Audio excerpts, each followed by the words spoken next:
Bonjour tout le monde, bienvenue à ce nouvel épisode de TW 2020 édition FCW 2010. Un épisode assez spécial la dernière fois, puis je pense qu'on va en avoir un encore plus spécial parce que ça va être un épisode où est-ce que on a perdu du monde dans notre roster, on a remplacé ça par certains lutteurs, probablement des lutteurs que vous allez reconnaître ou pas reconnaître. Et puis, on va voir comment ça va se diriger. Mais dans les highlights de ce qui s'est passé, dans le fond, c'est que au dernier show, le dernier épisode, on a appris que les deux Rotundo, Duke et Bo, allaient s'en aller. Et que nos champions par équipe, Kitten Croft et Trent Barretta, allaient s'en aller aussi. Ça fait mal, ça, parce que c'en est deux qui étaient vraiment, vraiment, vraiment bons qu'on va perdre.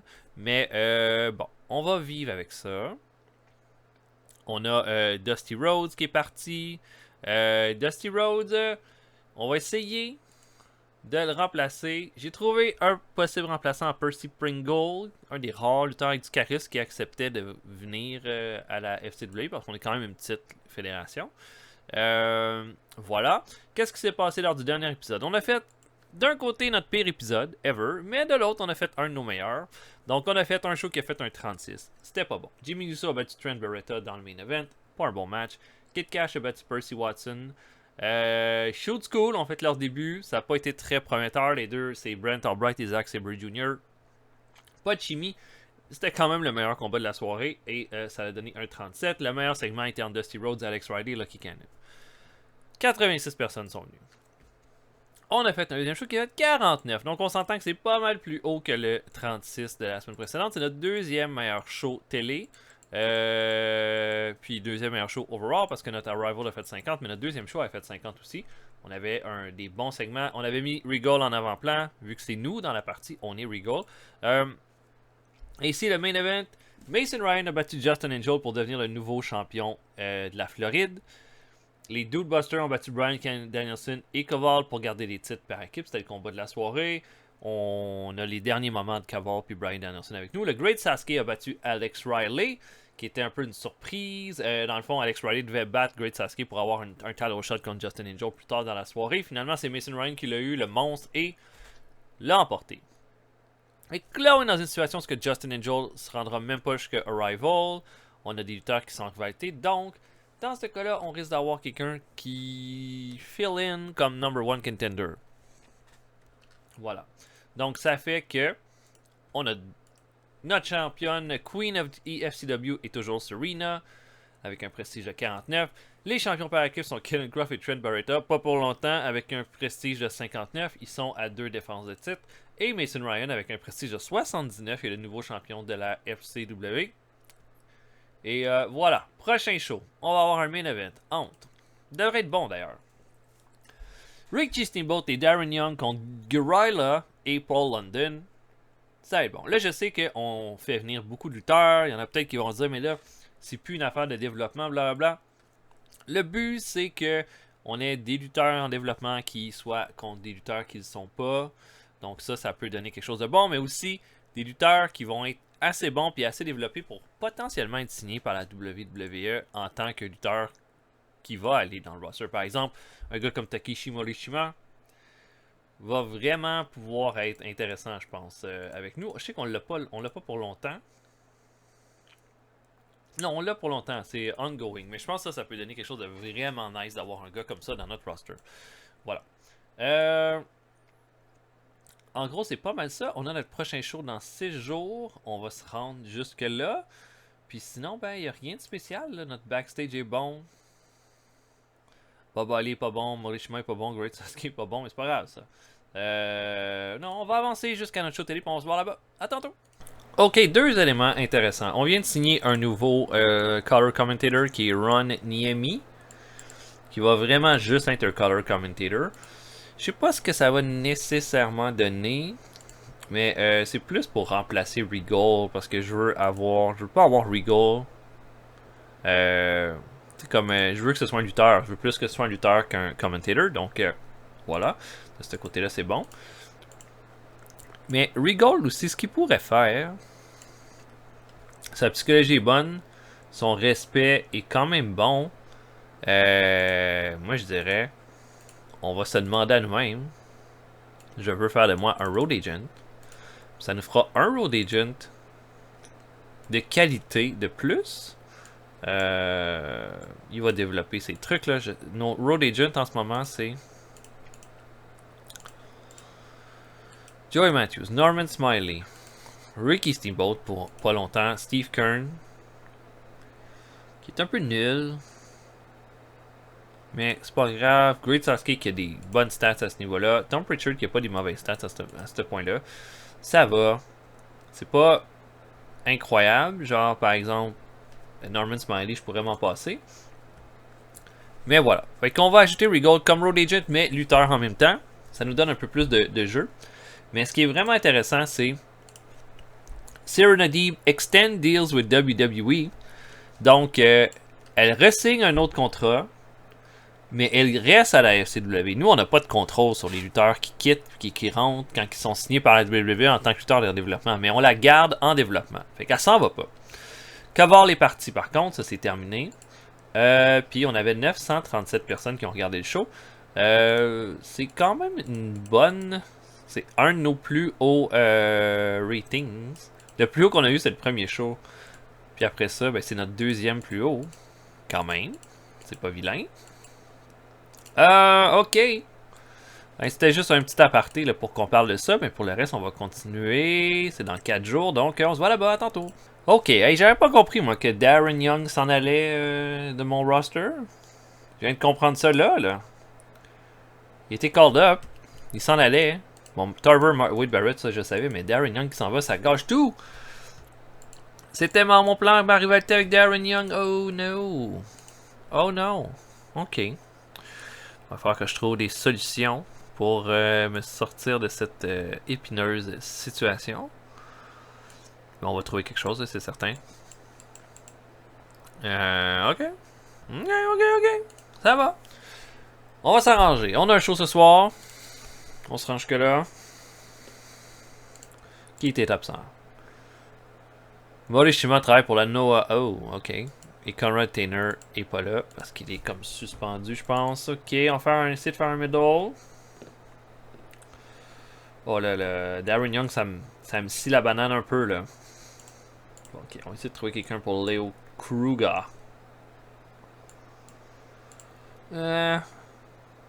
Biggie? Non. Ok, notre main event était supposé être... Voyons. Richie Steamboat, Darren Young contre Guerrilla et Paul London. On va trouver une façon de booker autre chose. Mais pour le reste, voilà. On va se voir plus tard. À tantôt tout le monde. Ok, on commence avec un magnifique combat de 7 de rating entre Jenny Cash et Liviana. Jenny Cash qui va l'emporter par pinfall à 8 minutes 13.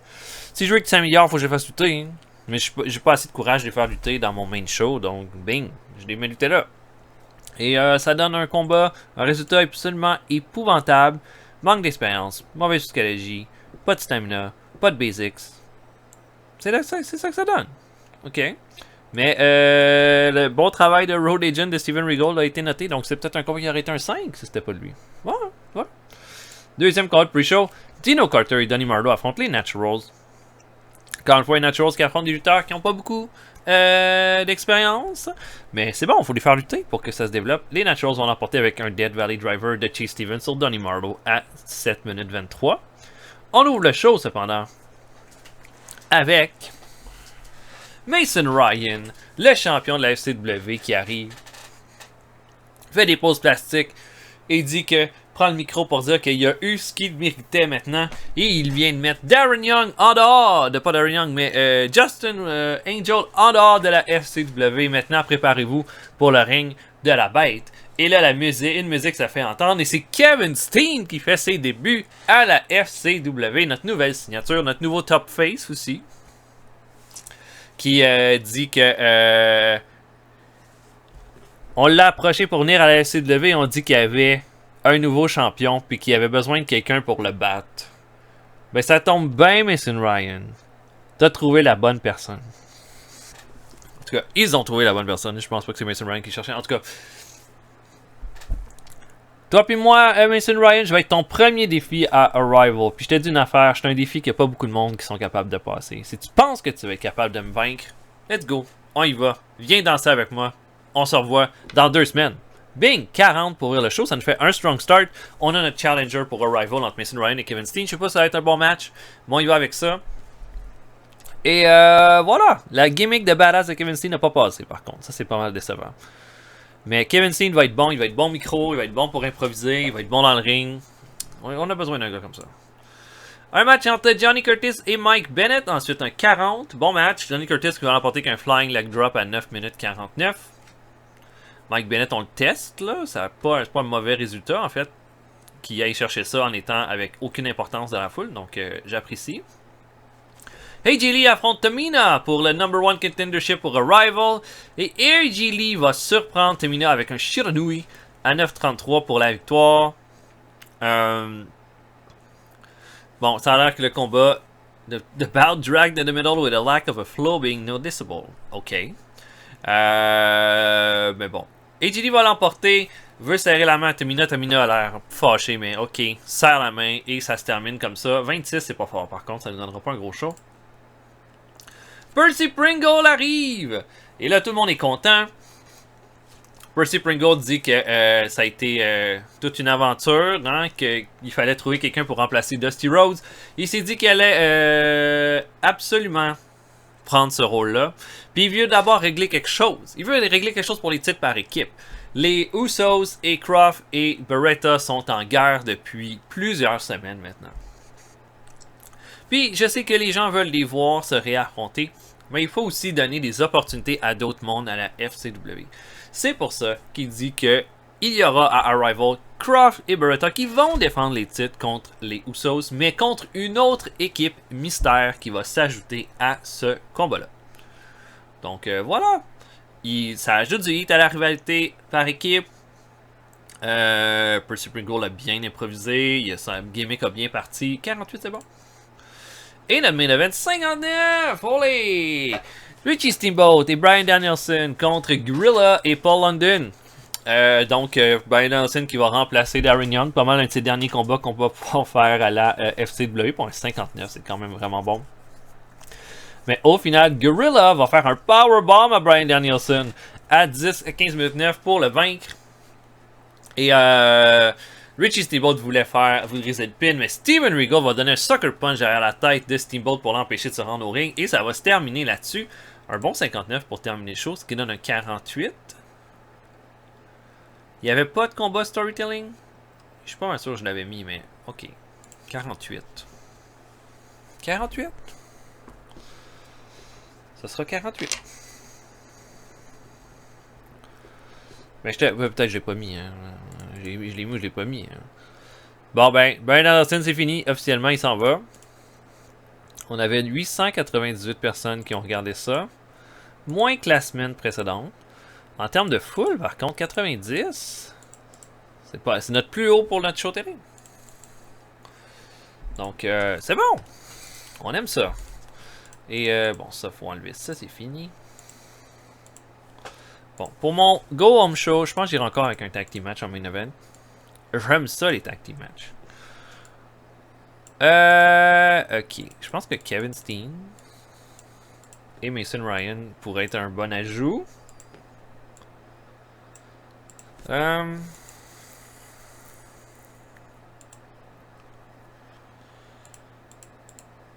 Trouver un bon fit pour le reste.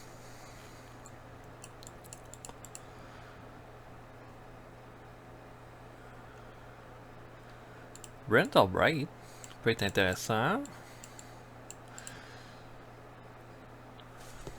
Attends un peu, on va essayer de... Faut pas que je m'enlève des bonnes options là. Je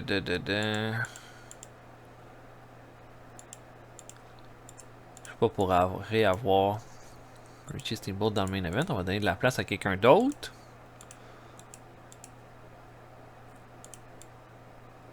Ok. Bob Holly.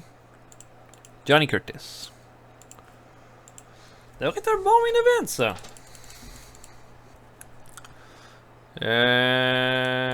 Oui, pour notre show the Florida Championship. Devrait être un bon combat. On va avancer jusqu'à notre show. Et voilà. On se voit pour notre dernier show de l'épisode. À tantôt. Ok, juste pour vous dire maintenant que on a perdu Norman Smiley et Ricky Steamboat qui sont rendus ailleurs. On a bien ridé off Ricky Steamboat. C'est juste que ça nous fait un road agent de moins, mais Regal va bien faire va pouvoir remplacer. Fait que c'est pas un problème. Donc, c'est notre show. Ce soir. Hey, John Moxley! On n'a pas Morishima ni Conrad Taylor. Fait qu'on n'aura jamais Morishima, c'est ça que je comprends. C'est vraiment cool.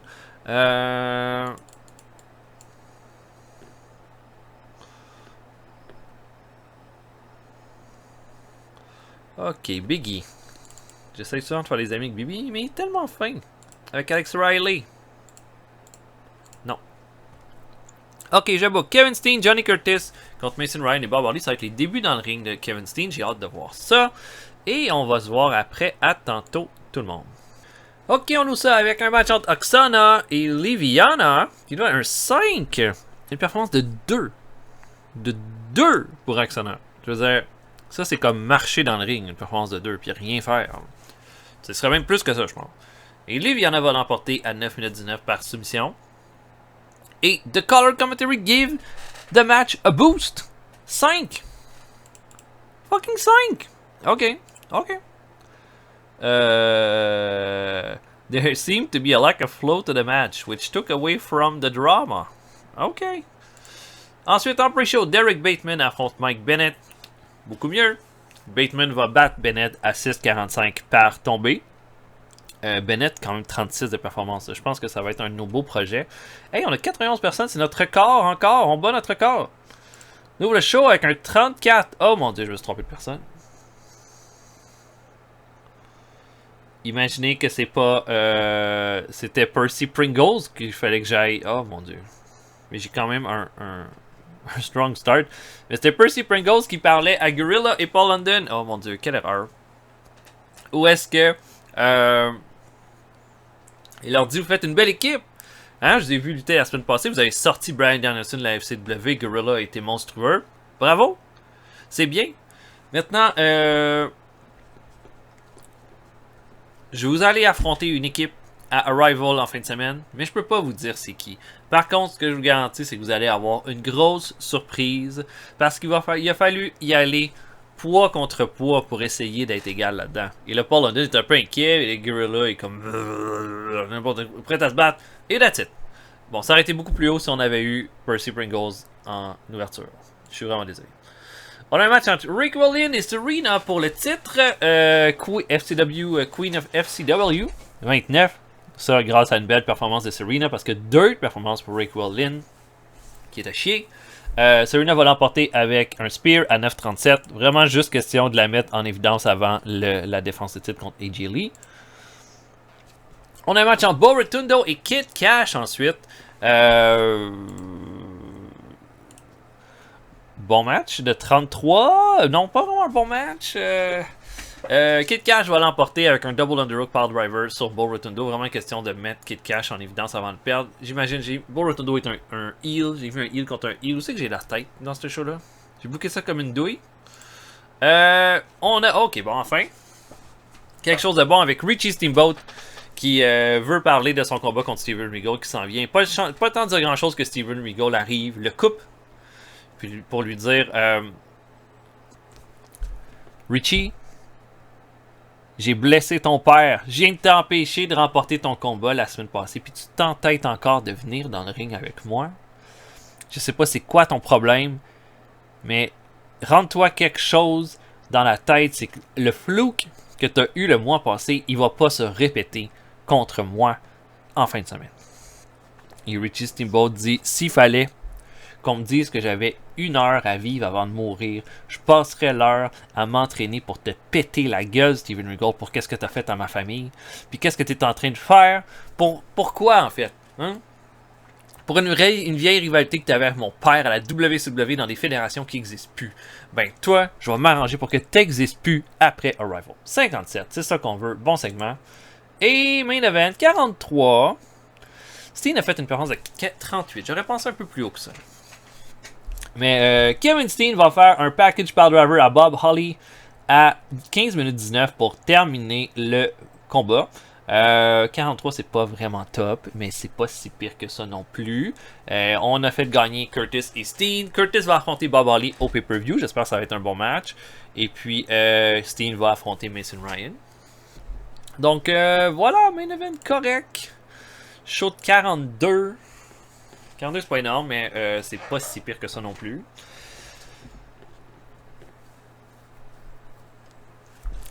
Mais Bob Holly bon, Justin Angel, c'est fini. On avait 927 personnes. Fait qu'on gagne en popularité, nous autres, là.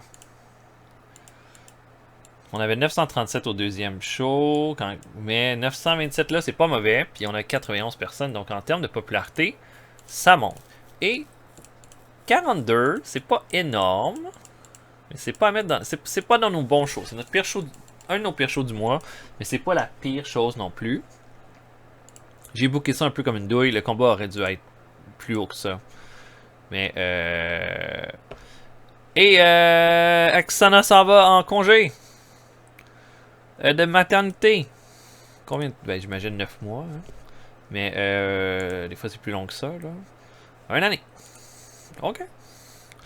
Donc, pay-per-view by notre show de fin de mois au prochain épisode. J'espère que vous avez apprécié. On va se voir pour un prochain épisode bientôt. Salut tout le monde. À la prochaine.